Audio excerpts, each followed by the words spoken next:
নমস্কার সকলকে। আজ সোমবার আর এখন বাজে সকাল 11টা। আজ আমি দুপুরের জন্য পার্শে মাছ রান্না করে নেব। আর পার্শে মাছ আমি কি করে রান্না করব সেটা অবশ্যই আপনাদেরকে দেখাবো। আমি প্রথমত পার্শে মাছগুলোকে ভালোভাবে ধুয়ে নিয়েছি। এখন নুন ও হলুদ দিয়ে মেখে নেব।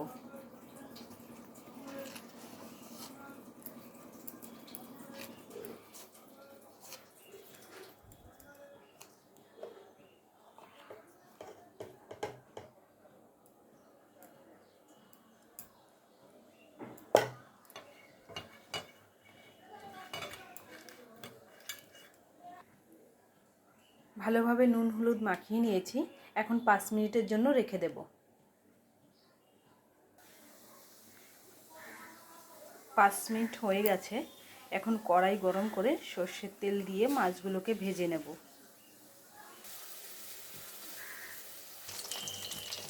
মাছগুলো একপাশে ভাজা হয়ে গেছে, এখন আমি উল্টে দেব। মাছগুলো উল্টো দিকে ভাজা হতে হতে আমি মশলাটাকে বানিয়ে নেব।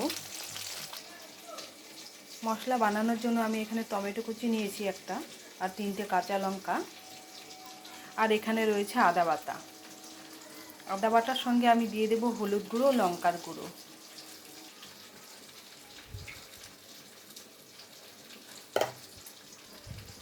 লঙ্কার গুঁড়োটা খুবই কম দেব। এখন সামান্য জল দিয়ে এটাকে ভিজিয়ে রাখবো।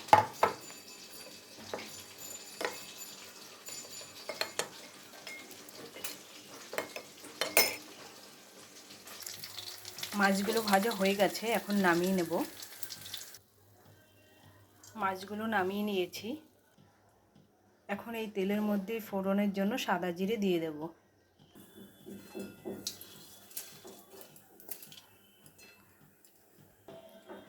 এখন কেটে রাখা টমেটোগুলো দিয়ে দেব।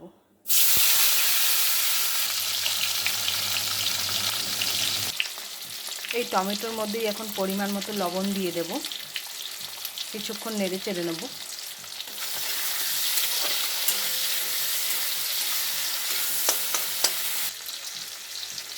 টমেটোটা অনেকটাই কষানো হয়ে গেছে, এখন ভিজিয়ে রাখা মশলাগুলো দিয়ে দেব।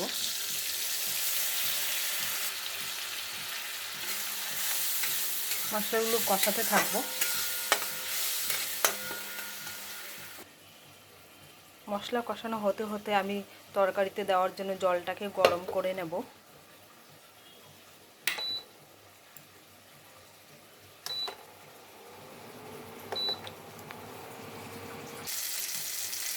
মশলা থেকে তেল ছেড়ে দিয়েছে, এখন গরম করে রাখা জল দিয়ে দেব। কাঁচা লঙ্কাগুলোও দিয়ে দেব। 1 মিনিটের জন্য ফুটতে দেব জলটাকে। 1 মিনিট হয়ে গেছে, এখন ভেজে রাখা মাছগুলোকে দিয়ে দেব।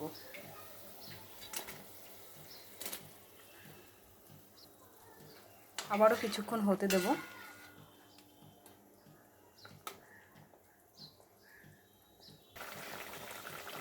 মাছ দিয়ে ফুটিয়ে নিতে আমার 5 মিনিট লেগেছে। এখন ভাজা জিরের গুঁড়ো দিয়ে নামিয়ে নেব।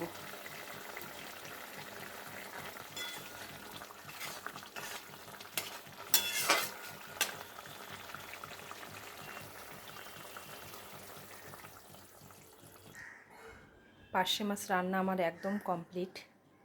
আজকের মতো ভিডিওটি এই পর্যন্তই। সকলে ভালো থাকবেন, সুস্থ থাকবেন। Tata, bye bye.